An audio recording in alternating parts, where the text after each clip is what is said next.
Welcome to the Magic for Life podcast. On today's show, I'm excited to share with you our next guest, Ryan Petersen. Ryan is an entrepreneur, a Rockin Marketer, and the host of Entrepreneurial Secrets podcast. Ryan has some amazing things to share with us today, so let's cue the theme song and we'll jump right in. I've spent the last 20 years studying, teaching, and coaching people to find their greatness and take their lives to the next level. Along the way, it's become evident that emotions are at the root of everybody's successes and failures. Worry and fear are the enemies, and it's time to forge the armor and earn the tools to overcome the two things that could single-handedly destroy your future. Hi, my name is Michael Johnson, and I'm a life coach, a peak performance trainer, and I'm the emotions guy. It's time to take back control of how you feel, control of how you act, and control of how you experience life. It's time to become a lifer, a new breed of overachiever focused on living every minute to its fullest. We are responsible for how we feel, and no one and no thing can make us feel anything. Emotional mastery is our journey, and emotional education and intelligence is the key. We are lifers, and this is Magic for Life. What's up, lifers? Michael Johnson here with the Magic for Life podcast, and I'm so glad you joined me today because we have our very special guest, Ryan Petersen. Thank you so much for joining us today. Yeah, I'm super excited to be here. Thanks for having me. Absolutely. I feel like we've just met a while back, and I feel like we've known each other for a long time. Certainly kindred spirits. I love your energy, and I love the project that you're working on. I can't wait to share it with everybody and let them know and more about you and understand what you're up to. But let's start with your backstory so that the audience can get to know you a little bit and learn a little bit about your journey to this point. So tell us about yourself.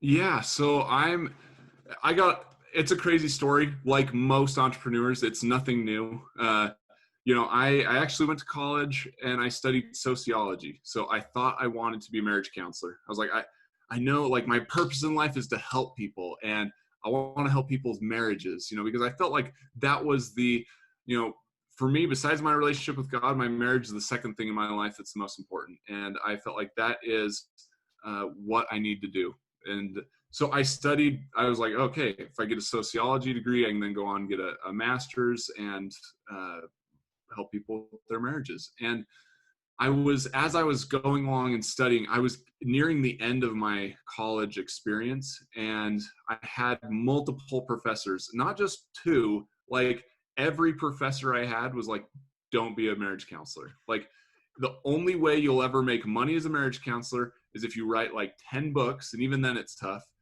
or if you teach. Now you could go be a marriage counselor, but they said it is super depressing. You know what the stats are, 50% of marriages fail, and it's rising. I'd say it's closer to 60.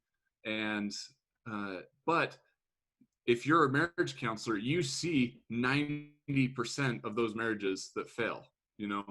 People come to you when their marriage is failing, and so you have a very low success rate. It gets depressing. You see the darkest parts of people's lives and relationships. Anyway, I just said that does not sound like something I want to do. I thought, I'll go in and I'll help, half of the marriages succeed, if not more. I'm going to be the best marriage counselor there is. Anyway, and I realized as I got older and got married and realized life's expensive, marriage counselors may be making $40,000 a year if they're lucky. Starting out. And so I was like, I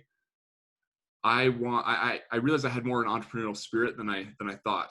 I look back on my life, I was mowing lawns, doing different things. I didn't want the normal job either. In high school, I decided to work at a golf course as a caddy. I could make more money. The more I hustled, the better customer service I gave, things like that. So I started really looking at entrepreneurial pursuits. And so I graduated, just finished school out, and I went in to be a financial advisor. I did an internship there with a group, and it was amazing. I learned a ton. I learned, though, the most important things that I did not like the financial advising industry. A lot of red tape, a lot of things going on that I just couldn't really wrap my head around. And I felt like there had to be a better way to make money. And I said, well, everyone who's an entrepreneur is on their own doing what they can. And so I love real estate. grew up, my dad, would build houses. He's a fish and game officer by trade, but he would build a house. I would help him, as a kid. We would move into that house and live there for a number of years, and he would do the same thing. And we kind of just would, and he loved it. I loved it. I said, well, let's go. I'll be a real estate agent. And did that for about a year, a little over a year, and had a mentor of mine and some success for sure. I definitely was seeing the success that real estate agents can see in a hot market. But I had a mentor of mine sit down and say, look, Ryan, you don't want to be an agent.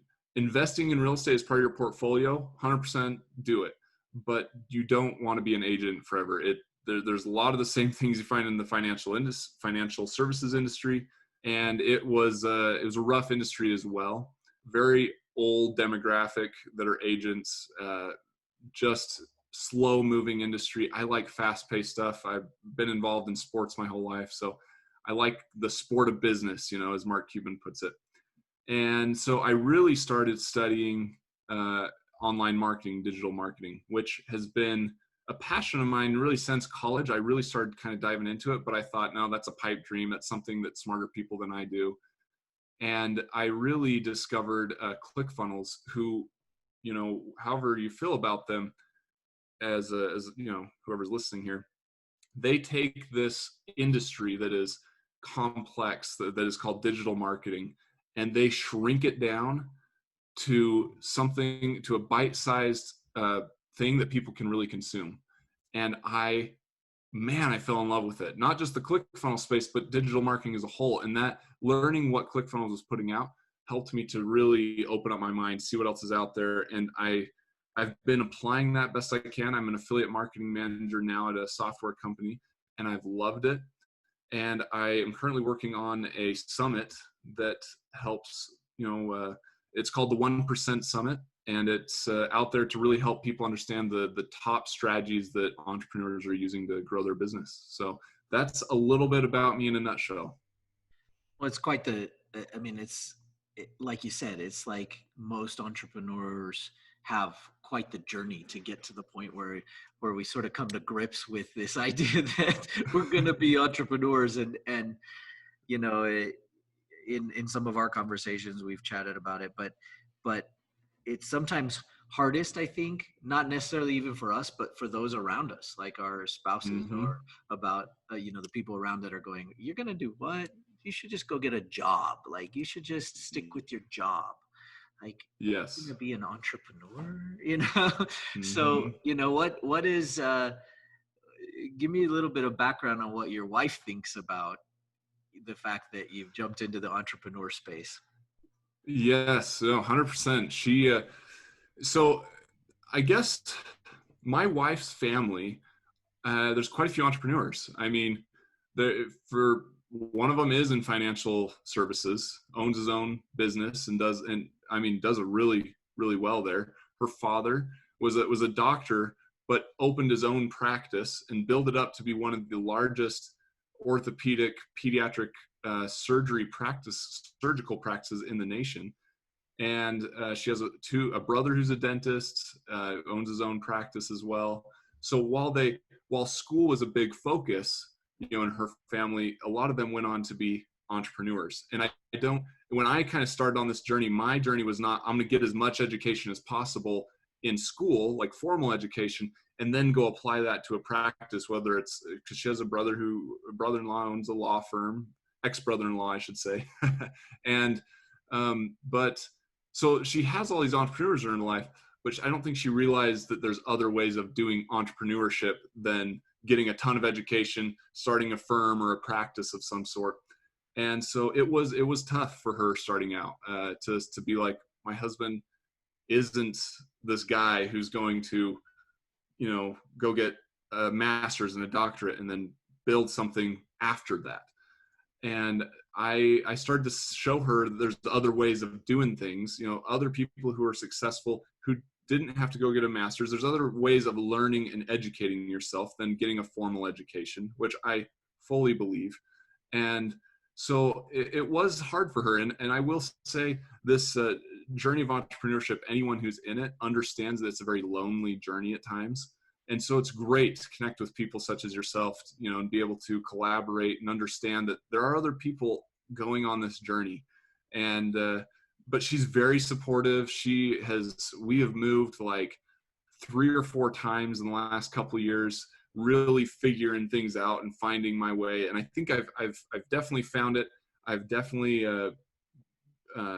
found home, I guess you should say. And now I just am working on mastering the skills within this niche. So very supportive though. And it's such a journey, like the skill set that we have to learn, and it's easy to get caught up. Obviously I focus a lot on mindset, and a lot of people will say, oh, well, it's 80% mindset and 20% mechanics. Yeah. Well, but when you don't know the mechanics, that 20% occupies 100% of your time, because you've got to understand how to actually execute the mechanics. And at the point when you do, all of a sudden the mechanics that took over that 100% all of a sudden go to 20, and then people are left with mindset going, oh my gosh, what happened?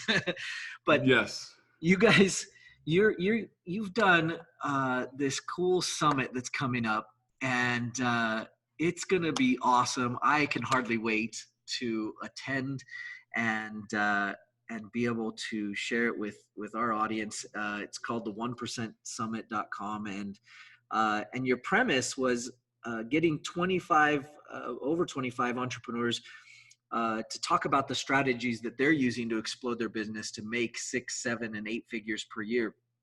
And it's a cool premise, and it's a cool starting point, because these entrepreneurs that are doing it can come in and share with everybody else, all of us, what it is that they're doing to be able to execute that. And how cool is that? And you got to actually go in and work with each of them and talk with them and gather all that information and be sort of at the heart of it all. And so talk to us a little bit about some of the big takeaways. I mean, 25 is a lot. It's a lot of people, a lot of different things. So what are some of the big takeaways that you can kind of share with us pre-summit? Because obviously you want us to come, right? So yes, we want to show up and see, but it had to have changed you along the way. Yes, for sure. It definitely did. So like I said, I've been diving into this world of digital marketing for a couple years now, really trying to fine tune my skills. And I feel like I've come a long way, but starting out, I was spinning my wheels constantly. And I spent a lot of time with what people like to call shiny object syndrome. And I even spent time before my journey into the digital marketing space doing that. But once you enter the digital marketing space, you almost feel as if anything is a possibility. And now every shiny object seems to distract you along your way. And so my idea was, everyone who's successful is not suffering from shiny object syndrome the way us, people are who are starting out. And they definitely niche down, they find what they're good at, and they charge full speed at it. And so I said, well, those people tend to be in the top 1% of entrepreneurs, in no matter what category you are. And so I said, well, I want to talk to them, and I want to ask them what they're doing to be in that top 1%. Like, what strategies are they using? When you find what you're going to charge straight at, I think there's this almost clarity of mind and thought that comes in your business. And I'm not saying that you have everything figured out, but I am saying that the strategies to get there become more clear.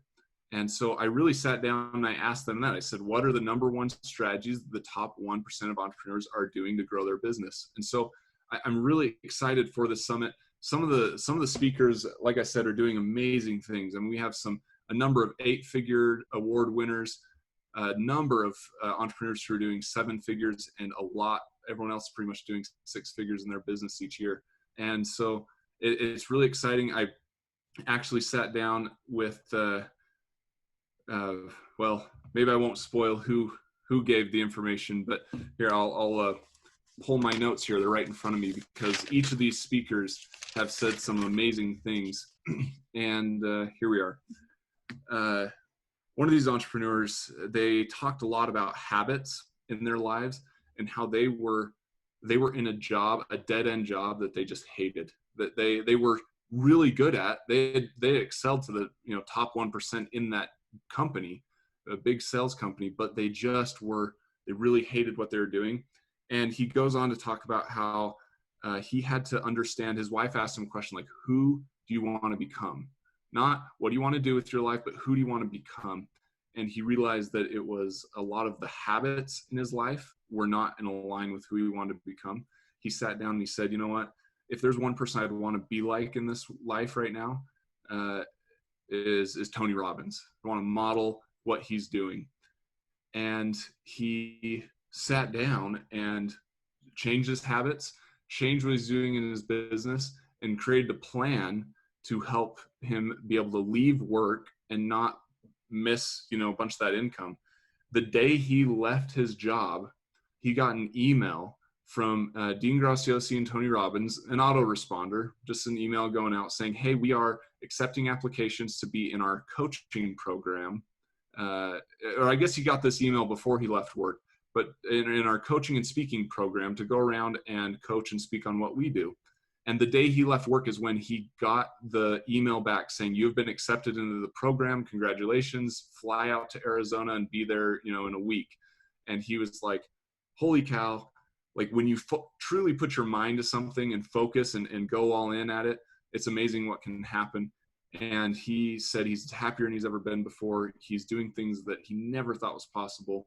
And he's able to make the money and impact that he's desired in life. And his story is just one of, like I said, 20 plus stories that we have on this summit that are amazing. And I'm happy to share with everyone. It's going to be fun. And I hope everybody goes and signs up. I'm not sure if it's open quite yet, but they can go in and put their name on the waiting list right now to get notified as soon as it's open. Yep. They can get in and be part of it. So there's a waiting list, and probably by the time this goes live, the registration page should be done and live. So I'm really excited about it. It's going to be July 28th, 29th, and 30th. So awesome. Yeah, it's going to be great. Now you had alluded to this idea of what you focus on, you get, and it's it's something that's been talked about a lot in the self-help industry and discussed a lot in mindset.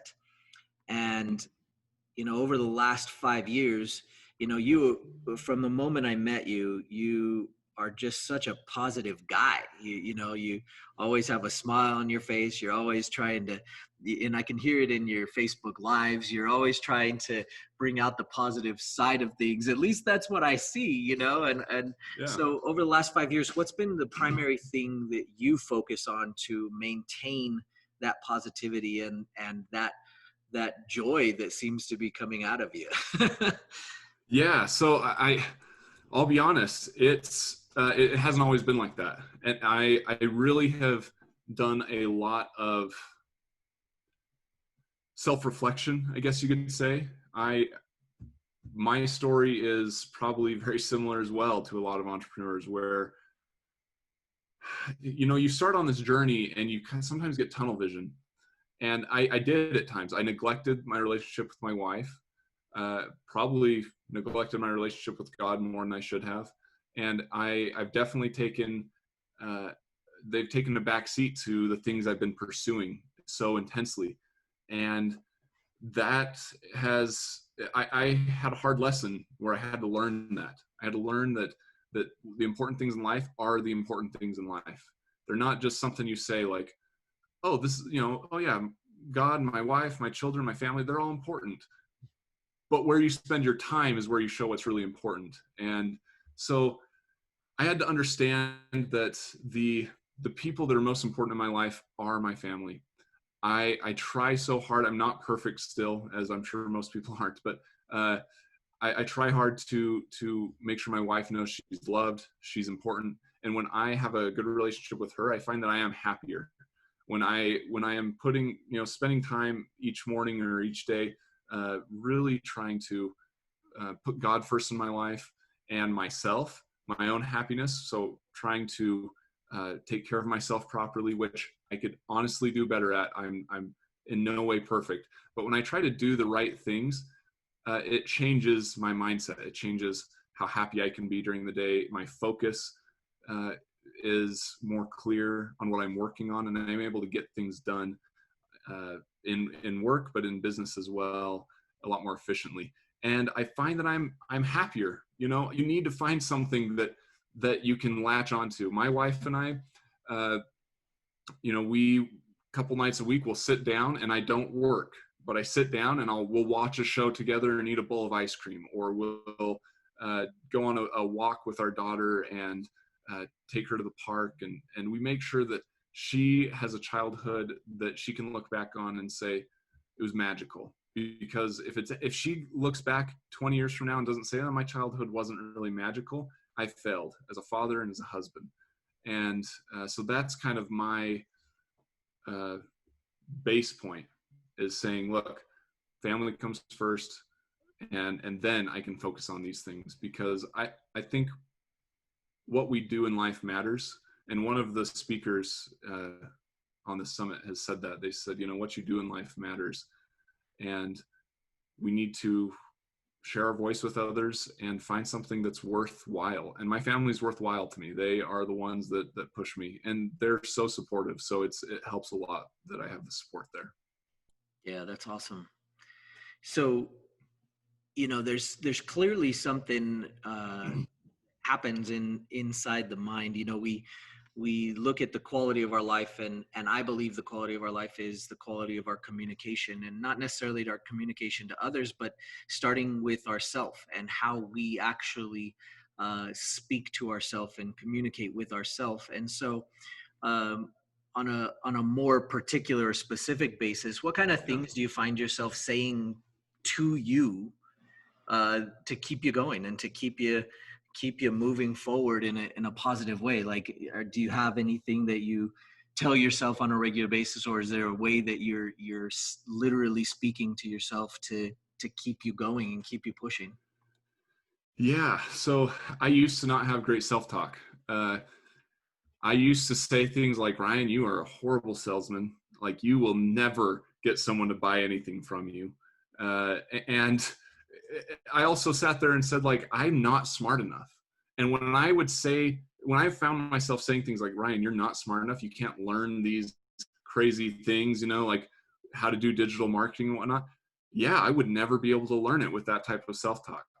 And I really started to understand. It wasn't like I had an epiphany one day, boom, I need to be better at self-talk. It was like this slow, gradual increase over time, where I started to realize that the more I did that was new in life, the more new things I tackled and took on, the better my self-talk became. And I started really being like, okay, I can sell.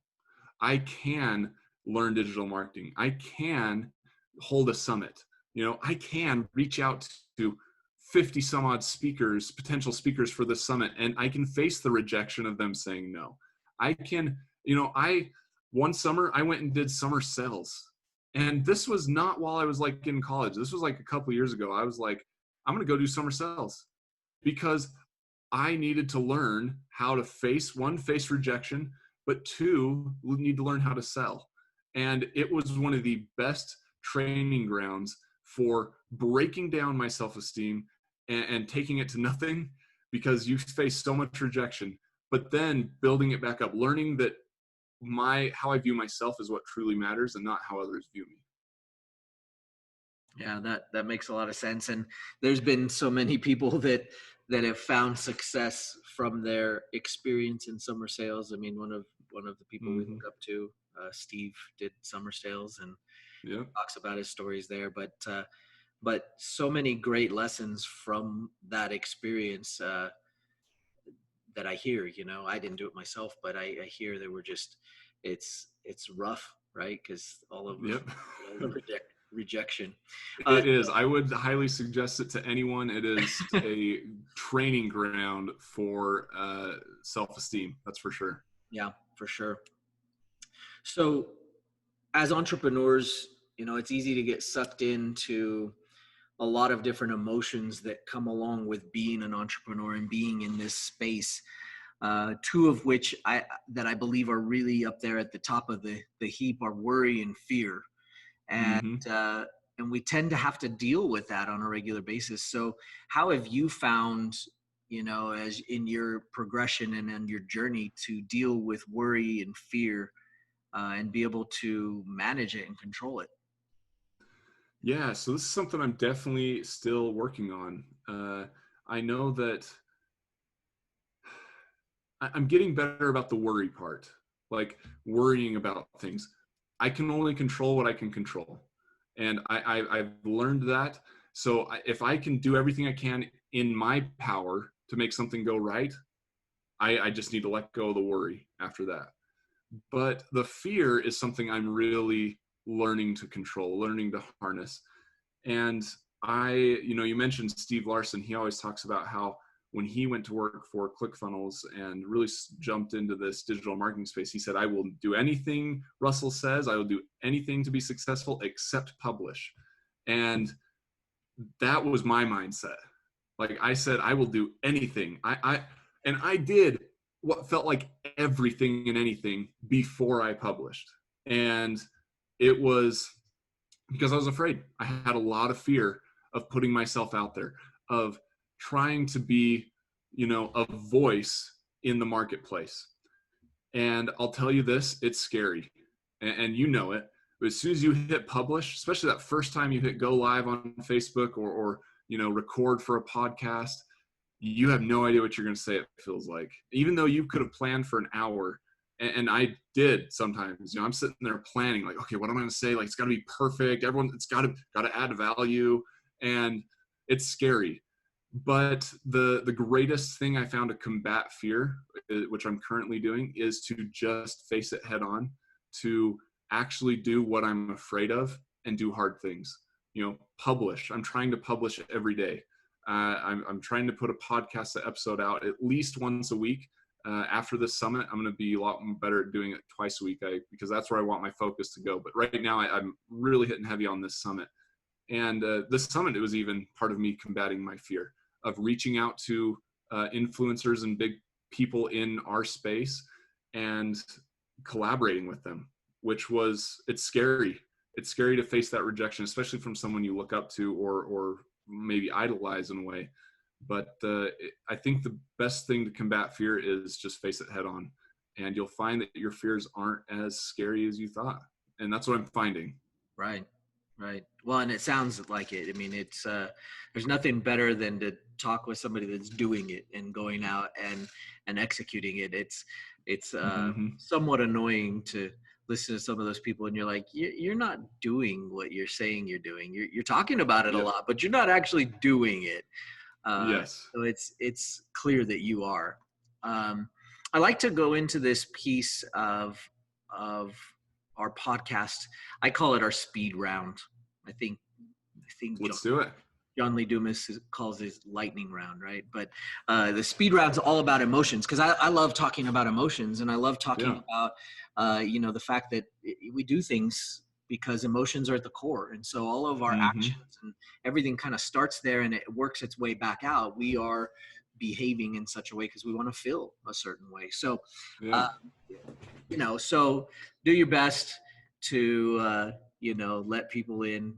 Perfect. Hey, I'm an open book. So. Open book. Okay. Yeah. So here's how it works. I'll give you a category and ask what your go-to emotion is when everything's going good and what your limiting emotion is when everything's going bad. Great. And answer as fast as I can, or like think about it for a second. How's that work? It's your lightning round. Just go with it. We'll go as all right. We'll go just gonna feel it. Yeah, we're just gonna feel it out, right? Perfect. Okay, so in business, when everything's going well, what's your go-to emotion? Elated. I'm happy. Okay. I guess it's great. Yeah. And when in business, when everything's going poorly, what's your limiting emotion? Stress. Okay. I mean, this eye is probably still twitching at least 20 hours a day because the last 3 weeks I've been stressed getting this summit together, and I've had some things go wrong, and so stress is definitely there. But I mean, fix those things, so summit's going to go great. But yeah, for sure. Okay, in partnerships, when everything's going well, what's your go-to emotion? Oh, I'm on cloud nine. I mean, if that's an emotion, because Yeah. it's, I love partnerships. That's one thing I do at work. It's what I'm trying to focus on here as well in business. Yeah. And you're limiting emotion when things are going poorly. Yeah, frustrated Yeah. because I think, I mean, do you want an explanation for it, I guess? Go ahead. Yeah. So it's definitely frustration because I think anyone who's ever done a group project in school knows that they can either be a lifesaver or the worst thing ever. And so that's why I'm on cloud nine when partnerships are great, and I'm really frustrated when they're not working great, because it's working with other people is a blessing and a curse. There's two sides to every coin. Absolutely. And in coaching, we have a couple of different sides, but like when you're being coached, what's your go-to emotion when things are going well? Yeah, I really feel humbled. Like there's a lot of growth that I feel can come from coaching. I think it's one of the best things you can do for yourself is find a coach and a mentor that can help you along the way. And so definitely humbled that someone would take the time to help me out is the emotion I'm feeling. Yeah. Or 25 would be good.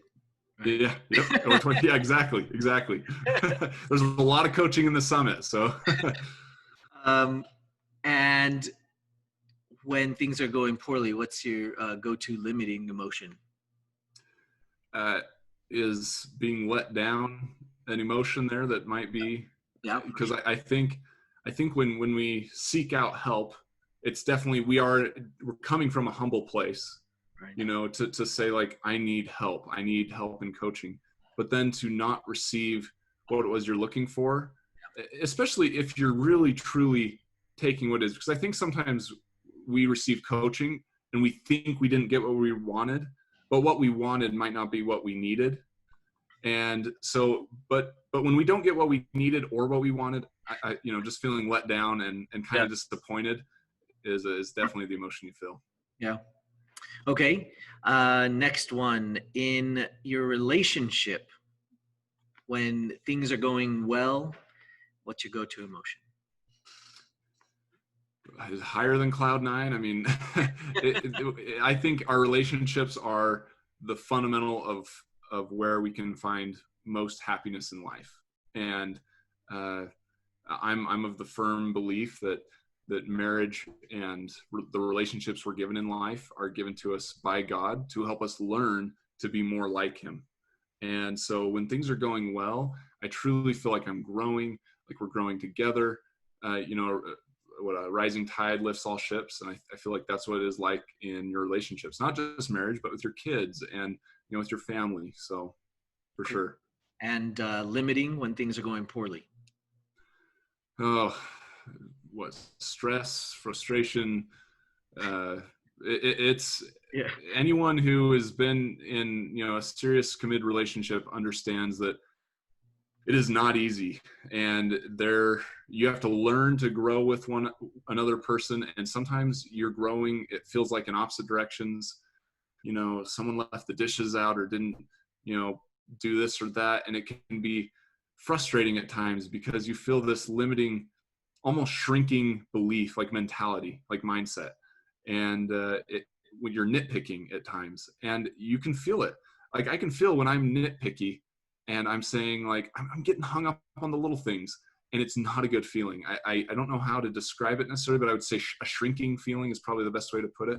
Yeah. And, but when you can say, you know what, those aren't important things. What's important are the big things in the relationship. That's when you can start to find that more the happiness, I think. So, yeah.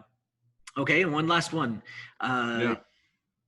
You have a beautiful little daughter. And so now we get to ask, what's your go-to emotion when everything's going right with your daughter? Yeah, when everything's going right there, like I'm just proud. Like I'm so proud of who she is and who she's becoming. And she is the cutest, smartest, most talented little girl in the world. But obviously I am biased, and everyone I hope thinks that about their child. And so definitely, definitely proud. Nice. And your limiting go-to emotion when things are going poorly?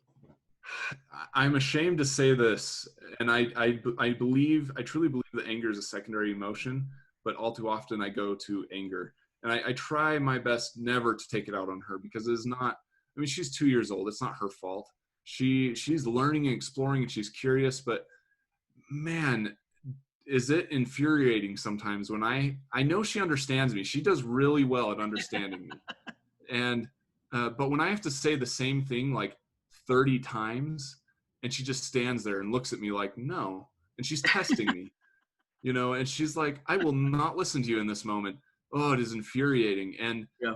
and I'm not proud to say that I get angry at her. And I'm sure every parent understands that feeling, but it's something I'm definitely working on. And I know she's just a child, and Welcome. She's testing her parents though. Yeah, exactly. Yeah. You know way better than I do. So. Oh yeah. Well, it's a lot of experiences there to go. You're going to have more to come. Yep. Awesome. That's for sure. And we're pregnant. We're doing November with another little girl. Yeah, so right. yeah, another little girl to test her dad's, patience. You're going to have 3 girls, right? 3 to 1. Yeah. Yeah, exactly. Yeah, exactly. So, but we're excited, super excited. Congratulations. Well, you are crazy busy. I appreciate you taking the time to meet with us and share with us your experience and your story. And I'm so excited for our listeners to be able to hear about your project.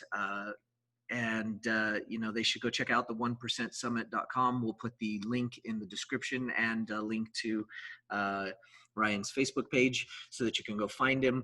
Were there any other project? I don't mean to. No, that's it. Any other projects you want to tell them about before we go, or just that it was good for now, or what else is on your? No, that's great. The 1% Summit is the big project I'm working on right now, and I will, for anyone listening, if you're listening to this 3 or 4 months from now, we are going to make this summit evergreen. So just go to 1%summit.com. You can always check out the summit. Awesome. And as well, I have a podcast called Entrepreneurial Secrets. You can come check me out there. So, cool. and yeah, send me a friend request on Facebook. Let's link up. I love talking with people online. So, but thank you so much for having me here. Absolutely. It's been a pleasure, and everybody go follow Ryan and get to know him. He's awesome. Thanks so much for joining me today. I appreciate it. Hey, thanks for having me. Bye-bye. The great Tony Robbins said, success is 80% psychology and 20% skills. Crazy, right? 80% mindset and 20% mechanics.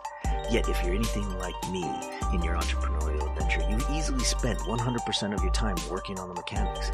Listen, even though it's easy to get caught up in the mechanics, we all know we should work on our mindset. But for so long, the mindset tools that have been out there are so complicated. That's why I decided to put together the Mindset Workshop that'll teach you the mindset skills you need using an easy framework that you can learn fast and use for the rest of your life. In this free, live, 5-day Mindset Workshop specifically for entrepreneurs, I'll be teaching the step-by-step process to identify your core challenge that's holding you back from achieving your next big goal. Check it out at marketingyourmind.com.